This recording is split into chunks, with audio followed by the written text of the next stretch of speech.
Bueno, saludo a la amada Iglesia y a los hermanos con la paz de nuestro Señor Jesús el Cristo.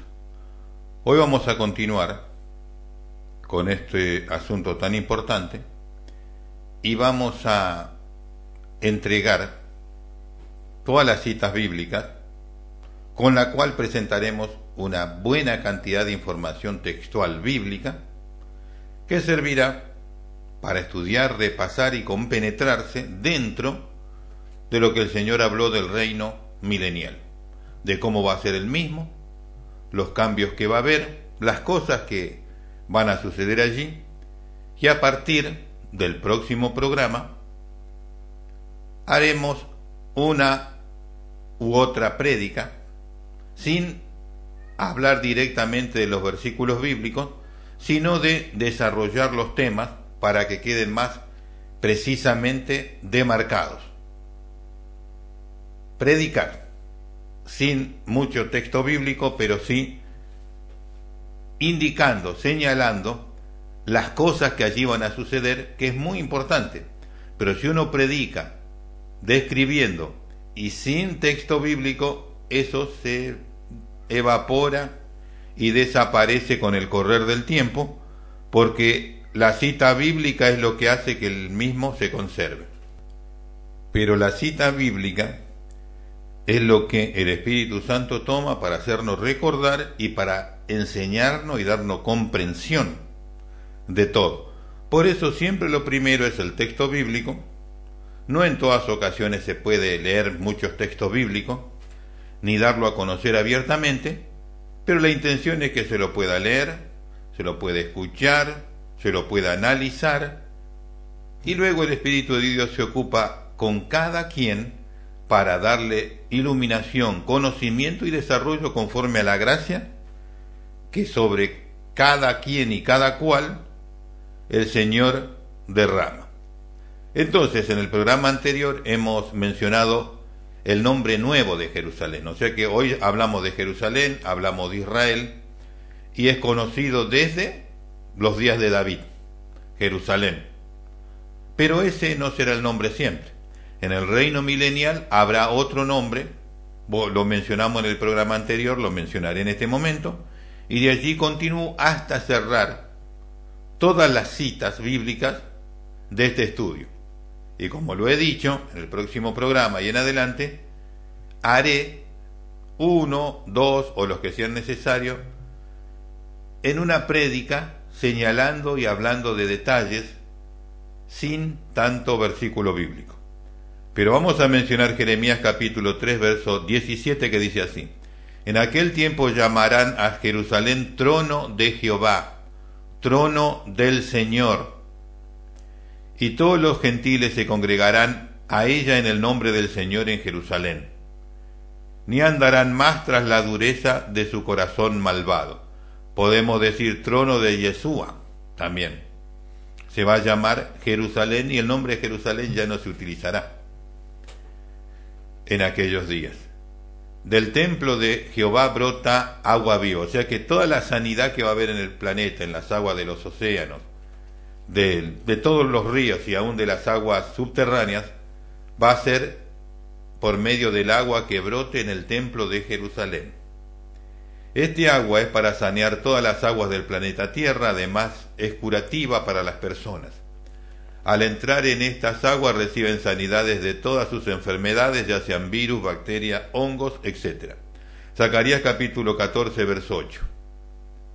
Acontecerá también en aquel día que saldrán de Jerusalén aguas vivas, la mitad de ella hacia el mar oriental y la otra mitad hacia el mar occidental en verano y en invierno, es decir, saldrán hacia el mar Mediterráneo y hacia el mar Muerto.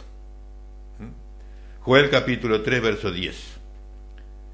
Y será en aquel tiempo que los montes destilarán mosto y los collados fluirán leche, y por todos los arroyos de Judá crecerán aguas, y saldrá una fuente de la casa del Señor y regará el valle de Sittim. O sea que los cambios que va a haber por los terremotos, por el terremoto mundial, va a hacer que de la casa del Señor, del templo que se va a restaurar por medio de los dos testigos en Jerusalén, salga agua hacia dos lugares y de allí surja y fluyan hacia las aguas de los ríos, de los mares y océanos. Y eso traerá la sanidad que las aguas necesitan. Ezequiel capítulo 47, verso 1 al 12, aquí lo describe más exactamente a lo que va a suceder allí. Ezequiel capítulo 47, verso 1 al 12. Me hizo tornar luego a la entrada de la casa, y aquí que aguas que salían de debajo del umbral de la casa hacia el oriente, porque la fachada de la casa estaba al oriente, y las aguas descendían de debajo, hacia el lado derecho de la casa, al mediodía del altar, al sur del altar sería. La palabra mediodía en esta versión se refiere no al mediodía que nosotros conocemos, sino al sur, al punto cardinal sur. Y me sacó por el camino de la puerta del norte, y me hizo rodear por el camino fuera de la puerta, por fuera del camino de lo que mira al oriente, y aquí las aguas que salían del lado derecho.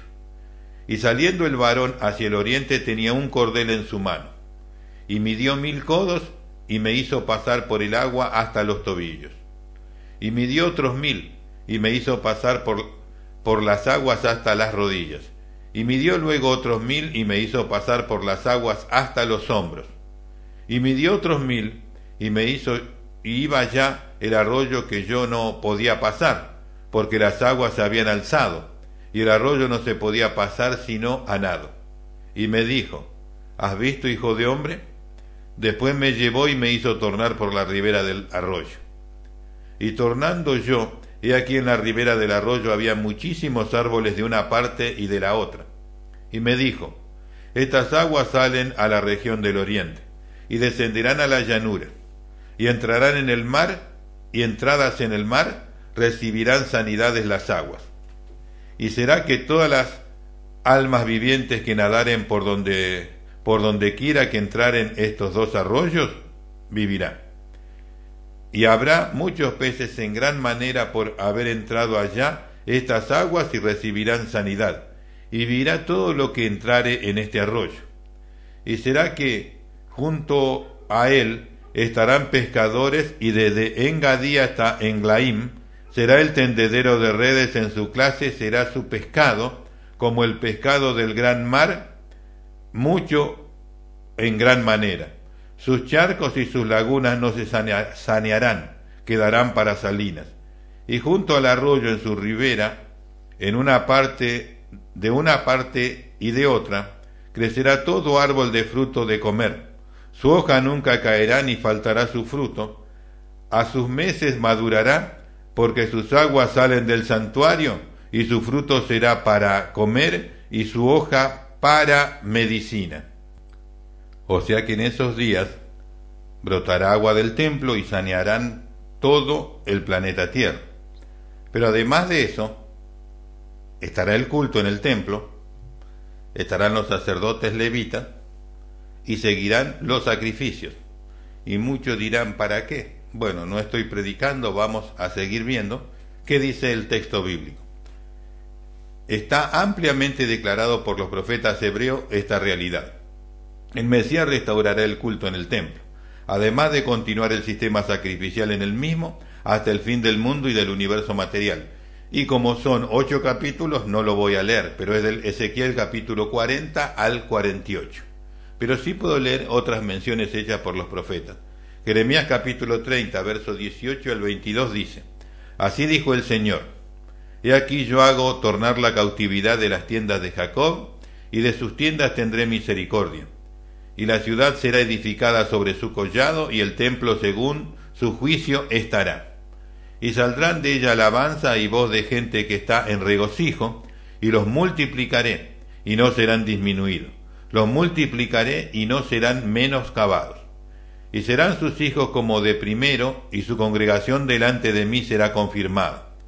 Y visitaré a todos sus opresores, y de él será su fuerte, y de en medio de él saldrá su enseñoreador, y le haré llegar cerca, y se acercará a mí. ¿Por qué?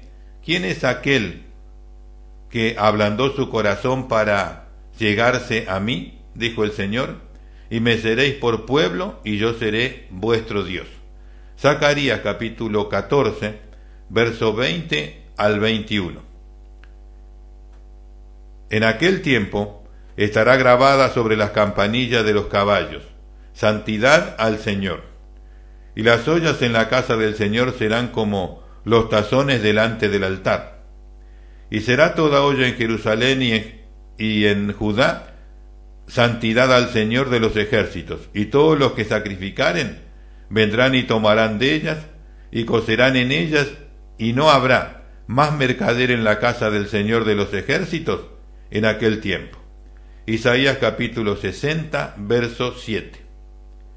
Y todo el ganado de Cedar será juntado para ti. Carneros de Nebaiot te serán servidos, serán ofrecidos con gracia sobre mi altar, y glorificaré la casa de mi gloria. Ezequiel capítulo 40, verso 45 al 46. Los sacerdotes y los levitas, los colaboradores. Y me dijo: esta cámara que mira hacia el mediodía, hacia el sur será de los sacerdotes que tienen la guarda del templo. Y la cámara que mira hacia el norte será de los sacerdotes que tienen la guarda del altar. Estos son los hijos de Sadoc, los cuales son llamados de los hijos de Leví para ministrarle al Señor. Isaías capítulo 66, versos 22 y 23. Porque como los cielos nuevos y la tierra y la nueva tierra que yo hago permanecen delante de mí, dice el Señor, así permanecerá vuestra simiente y vuestro nombre. Y será que de mes en mes y de sábado en sábado vendrán toda carne a adorar delante de mí, dijo el Señor. Jeremías capítulo 33, versos 19 al 22. Y vino palabra del Señor a Jeremías diciendo: así dijo el Señor, si pudieres invalidar mi pacto con el día y mi pacto con la noche, de manera que no haya día ni noche a su tiempo, se podrá también invalidar mi pacto con mi siervo David, para que deje de tener hijos que reine sobre su trono, y con los levitas y sacerdotes mis ministros. Como no puede ser contado el ejército del cielo, ni la arena del mar se puede medir, así multiplicaré la simiente de David mi siervo, y de los levitas que a mí ministran. El arca del testimonio. Hay algo que en nuestros días sabemos: Israel está haciendo el arca, está preparando todo para el templo. Un grupo de judíos está haciendo esto en Jerusalén. Pero Dios testifica y revela que no habrá un nuevo arca. Aunque ellos hagan uno, no habrá. ¿Qué dice el testimonio de Dios? No se hará otra ni se preguntará por ella, pues el testimonio de Dios en el templo es la majestad y la gloria del Mesías. Jeremías capítulo 3, versos 16 y 17. Y acontecerá que cuando os multipliquéis y crezcáis y creciereis en la tierra, en aquellos días, dijo el Señor, no se dirá más: arca del pacto del Señor, ni vendrá el pensamiento, ni se acordarán de ella, ni la visitarán, ni se hará más. En aquel tiempo llamarán a Jerusalén trono del Señor, y todos los gentiles se congregarán a ella en el nombre del Señor en Jerusalén, ni andarán más tras la dureza de su corazón malvado. No va a ser necesario tener un arca del testimonio, porque ello testifica de Jesús. Y estando Jesús permanentemente, físicamente en medio de ellos, no tiene sentido aquello. Tendrán una fiesta mundial, la fiesta de los tabernáculos. Esta es la fiesta que representará a todo el planeta Tierra en el reino milenial. Todas las naciones tienen que subir a Jerusalén por medio de sus representantes y celebrarla allí junto con el Mesías. Zacarías capítulo 14, versos 16 al 19. Y todos los que quedaren de las naciones que vinieron contra Jerusalén subirán de año en año a adorar al Rey, al Señor de los ejércitos, y a celebrar la fiesta de los tabernáculos.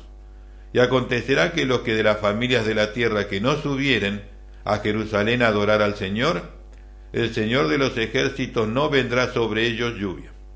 Y si la familia de Egipto no subiere y no viniere, sobre ellos no habrá lluvia. Antes vendrán sobre ellos las plagas con que el Señor herirá los gentiles que no subieren a celebrar la fiesta de los tabernáculos. Esta será la pena del pecado de Egipto y el pecado de todos los gentiles que no subieren a celebrar la fiesta de los tabernáculos. Isaías capítulo 60, verso 12. Porque la gente o el reino que no te sirviere, perecerá, y del todo será asolado. Bueno, hasta aquí llegamos con los versículos bíblicos. Entonces, hemos presentado todo el panorama que se va a tener en el reino milenial, lo fundamental, todo aquello que Dios mencionó fundamentalmente de los cambios que va a haber, de las cosas que serán renovadas, de las que serán instituidas y de cómo estará todo establecido. En esta última mención, una fiesta, la fiesta mundial representativa, la fiesta de los tabernáculos, un lugar de morada del Mesías que no se llamará Jerusalén sino trono de Yeshua, y así sucesivamente muchísimas cosas que he puesto delante de todos ustedes de lo que va a suceder. Bueno, en los próximos programas haré una síntesis y demostraré en una prédica, hablando de cada detalle, elemento, de las cosas que ya he expuesto, para que quede más precisado, más exacto y además más comprensible. Cada punto y cada argumento, sin ir directamente a los versículos bíblicos ya expuestos, sino hablando de cómo serán las cosas directamente. Dios bendiga a todos y hasta ese momento. Hasta entonces.